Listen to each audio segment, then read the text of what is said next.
আল্লাহ যে কত সুন্দর আমরা জানি না।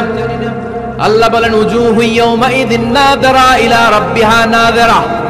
সেদিন মানুষগুলো আমার দিকে এরকম পাগলের মতো তাকিয়ে থাকবে। আমি আমার সৌন্দর্যের আলোকচ্ছটা সেদিন আর গোপন রাখবো না।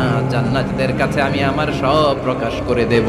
জান্নাতী বলবে আল্লাহ সব পেয়েছে, আপনারে পাই নাই। আল্লাহ বলবেন ঠিক আছে ঠিক আছে, আমার নূরের তাজাল্লি আমি এখনই তোমাদের উপরে দেব। সুবহানাল্লাহ।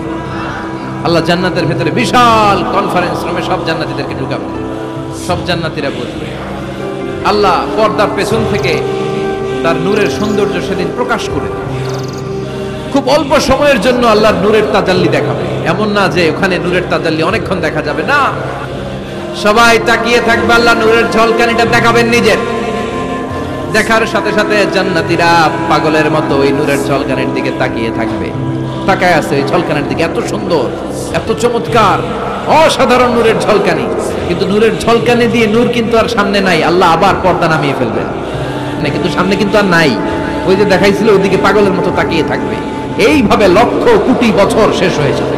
হুর আল কেলমান লক্ষ কোটি বছর পরে জান্নাতীদেরকে ডাকতে শুরু করবে, ও জান্নাতীরা, আল্লাহর নূর দেখে এরকম পাগল হয়ে থাকলে চলবে নাকি? আমাদেরও কিছু হক আছে না নাই?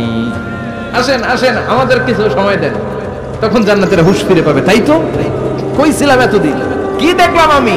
চিৎকার করে পড়তে হবে আল্লাহু আকবার।